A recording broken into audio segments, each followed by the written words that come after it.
The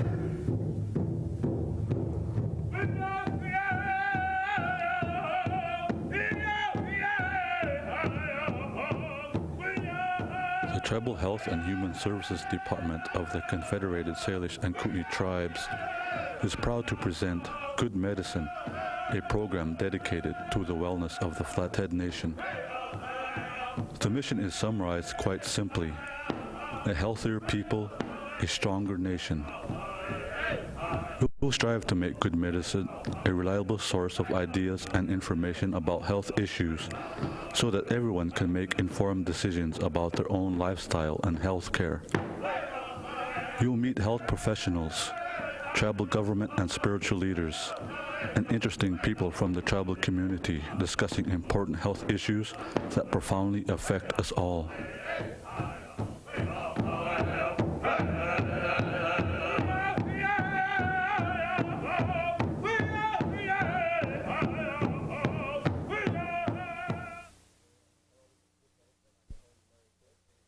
Hello, this is Good Medicine. I'm your host, Larry Pitts. Today I have my guest is Jacque Dolberry. She is the SKC Nursing Department Director, and thank you for coming on, Jacque. Thank you. To get started, is there anybody in TV land you'd like to say hello to, or? Well, I'd like to say hello to all you future nurses of America, and especially the Flathead Reservation. We hope you're getting ready in school to come on into the nursing program in a few years. And that's a paid advertisement. That's great. I like that. That's a good introduction. Jacque, let's get started. You've been the director of the SKC Nursing Department for how long? Since 1988. Since 1988. And what kind of things have you seen change since you've come on in 1988 to 1997? Well, in the college as a whole, it seems like it's tripled and keeps on growing. And our nursing department has also, in the nursing community and healthcare, we've seen a great move from hospital and institution-based care out into the community. And I'd say over 50% of our care today, that's where it is. You know, earlier before we came on the show, we were talking that we didn't want to call you a program, we wanted to call you a department. Why would you say that? Well, we offer several degrees or focuses of study, and one is of a short-term certificate program for long-term care aides and home health aides, and those take about 1 quarter to obtain. We also offer the associate degree nursing program, which leads to licensure as a registered nurse. Okay. And we're RN. RN, and we're in process of developing a proposal to the board of directors for the college to begin a baccalaureate nursing program for RNs wanting to go back to school. We are also doing some continuing education for nurses across the state. All right. So you're doing some new exciting things, yes, and some futures coming towards you. Yes. That's really neat. What are the requirements to be a registered nurse in Montana? I mean, the Nurse Practice Act, which is passed by the state legislature, governs nursing in Montana, and at this time, to become a registered nurse, you must have graduated from either a 2-year associate degree nursing program or a 4-year baccalaureate nursing program, or from a hospital diploma school program, of which there no longer are any in Montana. St. Patrick's Hospital had the last program, and it closed a while back. You must have graduated from one of those kinds of programs and then also pass a national licensing exam that is similar. It is the same exam for all nurses across the country. Now, there was the LPN, which is Licensed Practical Nurse. And wasn't that the 2-year program? Or Licensed practical nurses, the programs vary in length, but at this point they're a certificate program, or in some states they're a 2-year associate degree program. And they're often 3 to 4 quarters or in length, but it typically is more like a year to 18 months of education. And then they pass a national exam for practical nursing. So there is a different scope of practice for each. Well, I've seen a number, and I've known a number of ladies who and were ladies, that can be men though, who were LPNs, and they came here to become an RN. What is that process if there's someone out there watching that's an LPN that would like to become an RN? LPNs who would like to come back to school for career mobility and enter our program can do it in two ways. One, they could take our entire associate degree program, which some choose to do. The other way is to receive advanced placement into the third or fourth quarters of our nursing program after they've completed the general education classes required, and they also complete a challenge exam. Right. So, and then they're awarded credit for their prior learning as an LPN. So jumpstarts them into the RN degree. Hey, you know, that's really practical, you know, and it's very, I would think, works well because there's a lot of LPNs out there who have a lot of credibility. There are. And expertise, and it just takes them right into that. What kind of opportunities are there for Native Americans today in nursing? It's wide open. Still there. Sort of like the Montana speed limit, right? Yes, it's wide, it's wide open. Nationally, there's fewer than 1%, and actually it's about 0.4% of all nurses in this country are Native American nurses. So we have a long ways to go in meeting the need for Native American nurses. In many parts of the country, in Indian Health Service delivery systems and tribal health, still less than half of the nurses, the RNs, are Native American. So there's good job opportunities in those areas. Nurses are working not only in hospitals, but out in the community, in clinics, in day treatment centers, in child care centers, in their own private businesses, in home health. It's just in occupational health. It's just wide open. Wherever you want to go, you have a chance to see a nurse. Are there many nurses that you know in Native American country going on to become nurse practitioners? Yes, there are. In fact, it's a really big emphasis right now, and there's a number of programs across the country that are recruiting specifically for Native American nurses. We have one of our graduates who's finishing up on her master's degree this coming year, and with a focus of a nurse practitioner, and one also entering a master's degree program. And what kind of things do nurse practitioners do? Well, a nurse practitioner truly integrates the skills, that art of caring and healing of nursing with the diagnostic and analytic skills and intervention skills of a physician. And we feel produces a kind of care that really is very patient, client-focused, provides a lot of interpersonal support and teaching, as well as treatment for whatever is going wrong in the healthcare area. Well, you know, we have one, you know, Paul Coates, and what I see with Paul is he's not client-driven as far as he doesn't need to see so many numbers. He's very patient with the patients and takes time with them and gives them a lot of quality. That's really neat to see. It's I think, a way of the future. We like to think it's the best of both worlds. You really? Well, I see how you can see that. What are the requirements for admission into your program? For our program, for the student who has been on a college prep track in high school, the basic prerequisites are anatomy and physiology, 2 quarters, and certification as a long-term care aide or nursing assistant or home health aide. For those students who are not on a college track in high school or who have been out of school for a very long time, those of us older, and many of our students are, they need to take things like courses like biology, intermediate algebra, to get prepared for the nursing program. Chemistry? Chemistry. Oh, darn. There goes my plans. Hated chemistry. Well, we have a new course this year. It's one of the innovative kinds of things that's going on here at SKC that's interdisciplinary.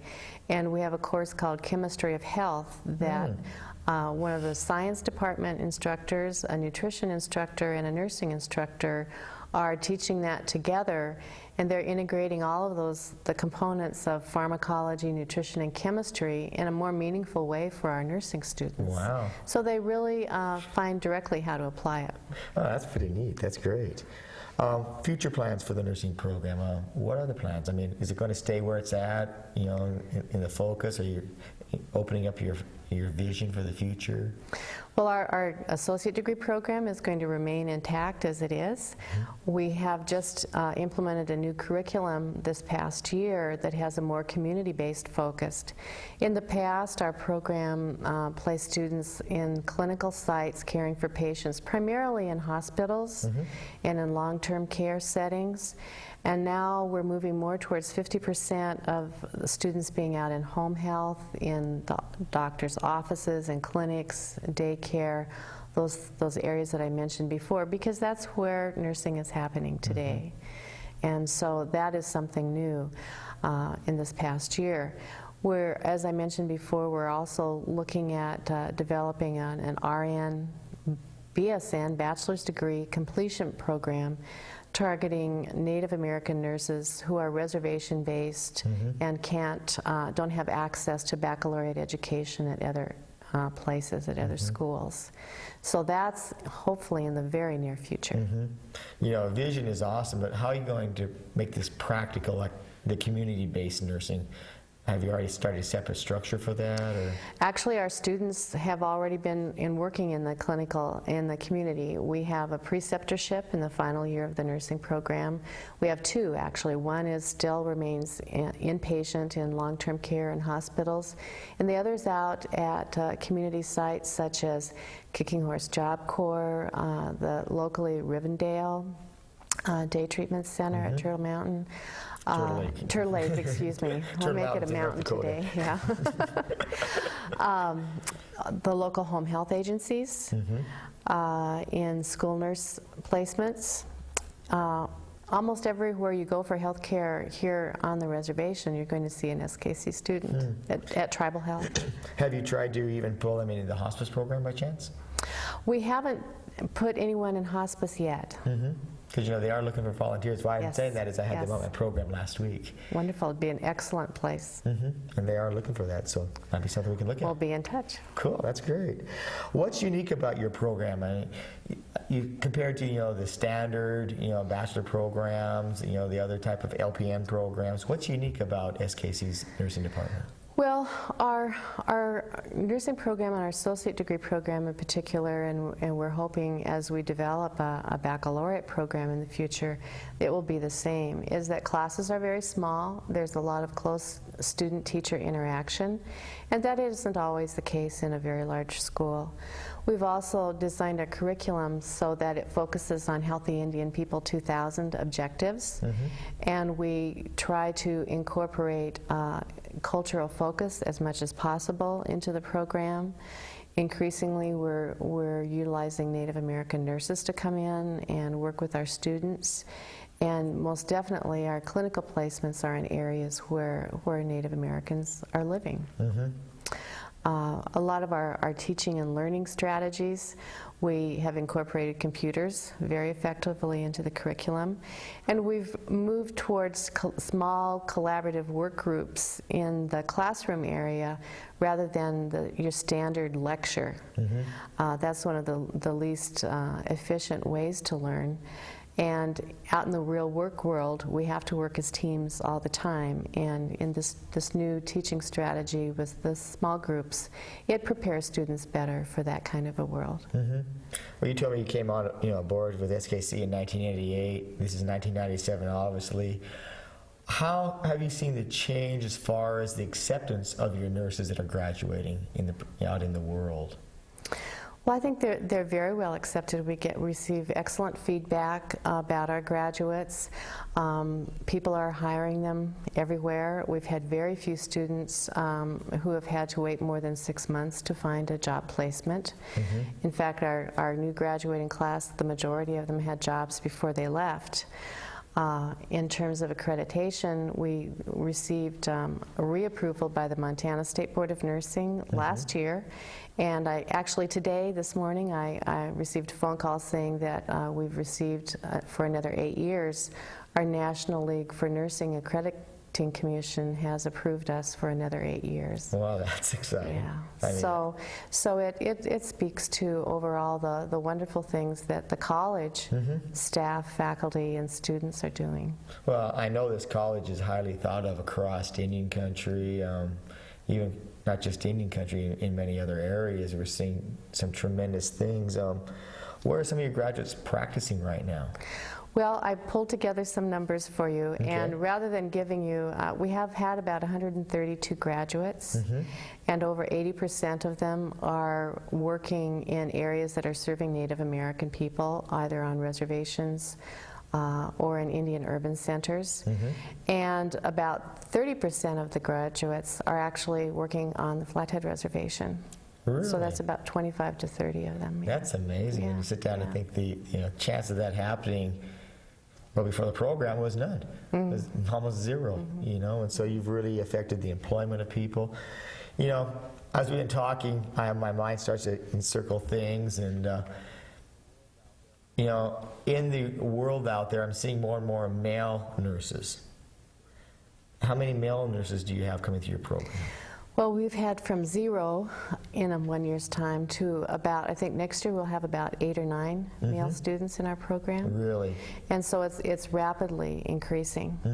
And they're very well accepted and actually very much desired to work in an employment setting.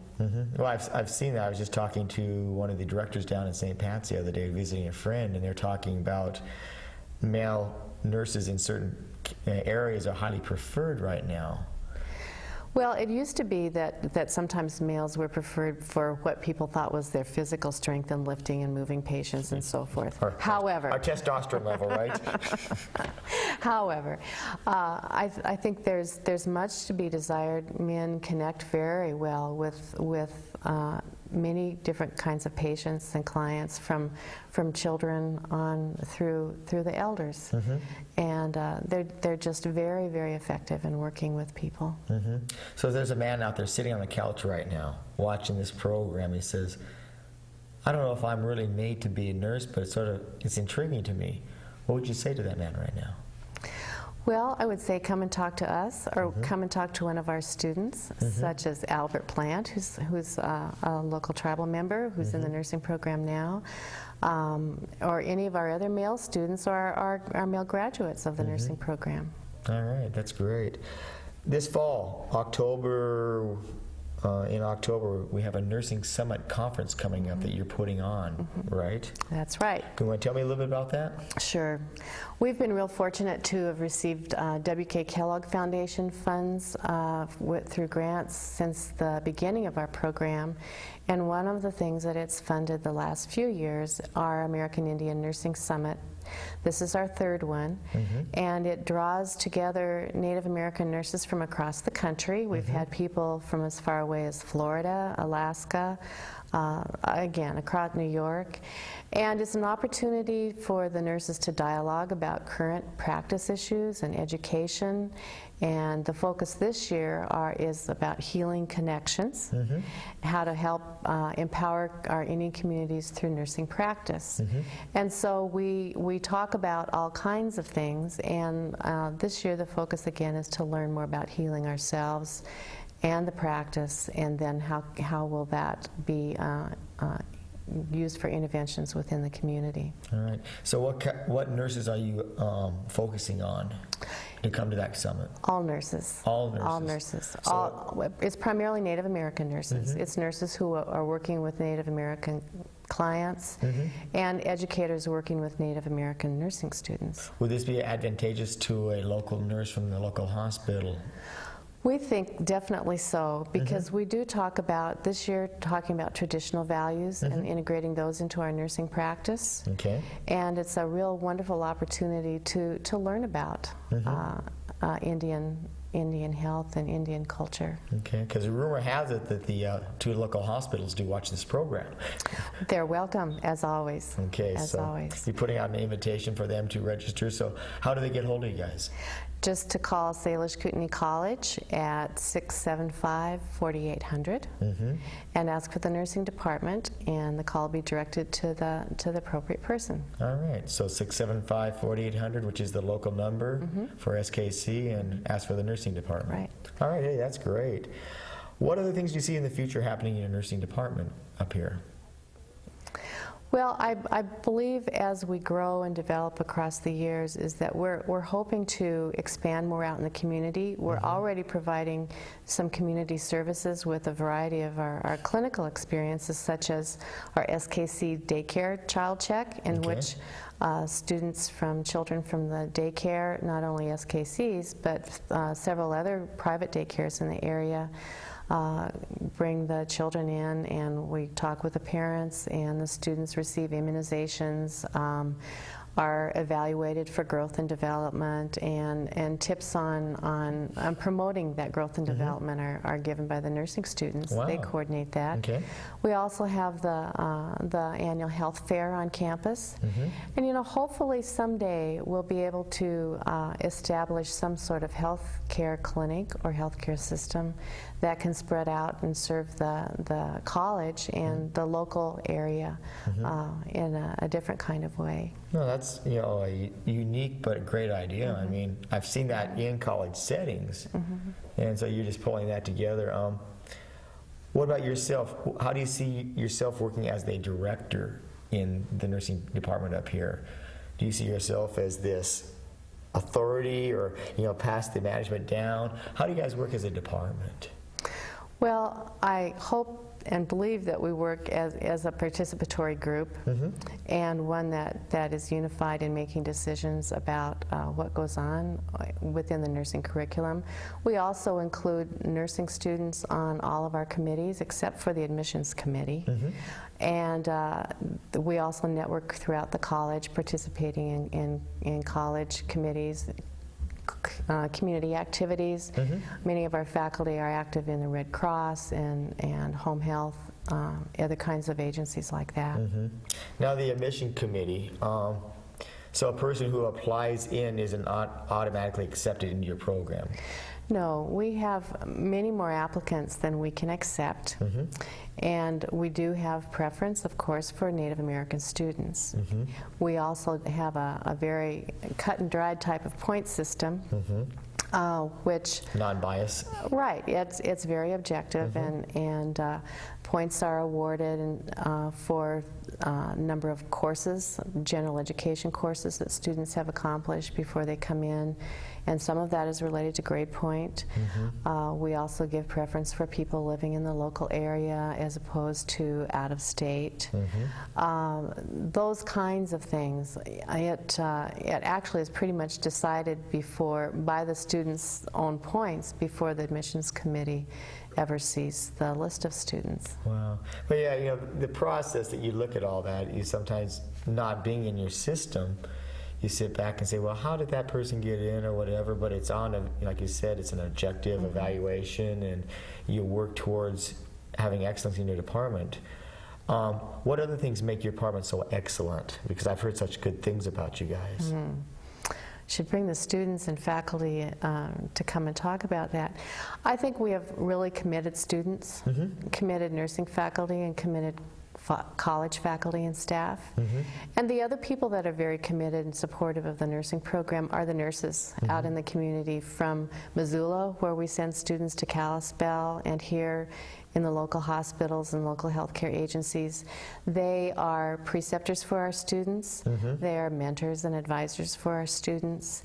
And I think it just really speaks to the kind of education our students receive because of that support. Well, my father was in the hospital, you probably didn't know that, but last spring, and we're in St. Pat's for about a month. And it was so unique because I could tell your students. They all had their white uniforms with their, the red trim, and but it was exciting to see that, and they were highly accepted. Is that the reason you wear uniforms? Well, the reason you traditionally wear a uniform is that hospitals had standards for a particular uniform for their nursing staff, and that's changed a lot. Lots of times you'll see nurses in scrubs and colorful uniforms and so forth. And I imagine in the not too distant future we will probably take another look at our uniforms. But at the time that we started the program, white was very much seen in the public's eye Right. as the uniform of the nurse. Well, it's clean. It's sterile. Hopefully not. Well, clean. Yeah, that's what it seems like. Yeah. And as we were starting the program, we invited prospective students to come in and take a look at uniforms, and they selected the one that we have now and the colors.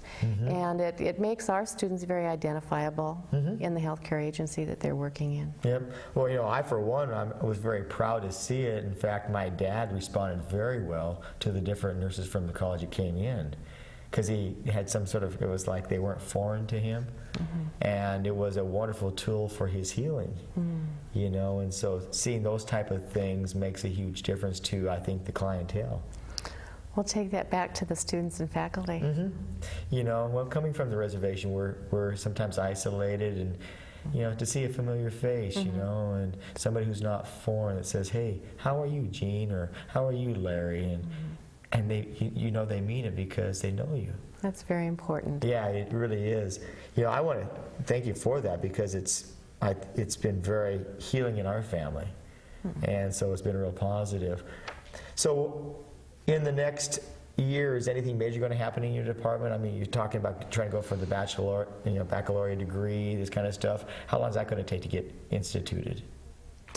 Well, we're taking a proposal to our board of directors next month, and if they do approve that, then we will also, the next step would be to take it to the Northwest Association of Schools and Colleges that accredit all colleges in the Northwest area. And then if they approve it, then we can advertise, implement, select students, and we're hoping that process will get piloted sometime in winter or spring quarter. Oh, so that's quick. We're hoping to. Well, that would be awesome. I mean, when you start to think about people not having to travel away from home to, you know, to bring this in, and so there's a lot of people out there who are watching the program right now that, you know, they need to get in touch with you guys. You know, and what do you say to those people who want to go to the baccalaureate degree? What would you tell them watching the TV right now? Right now? Well, we would hope that they would call and let us know that they're interested. We don't have that program in place yet, but one of the requirements for approval is demonstrating that there is a need. That's right. And so we need names, addresses, phone numbers, those kinds of things. All right. Hey, I think that's a lot of information we've given to the public today. You've been a tremendous guest. I mean, you gave me a tremendous amount of knowledge. I'm the biggest recipient of the knowledge from all the programs.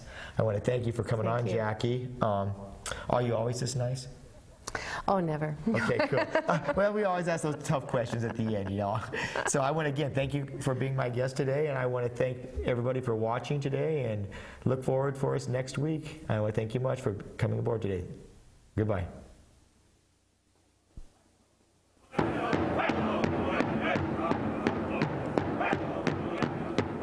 Good Medicine is your program.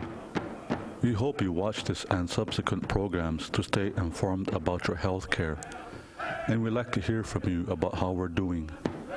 Please direct any comments or suggestions you have to us. You can reach us at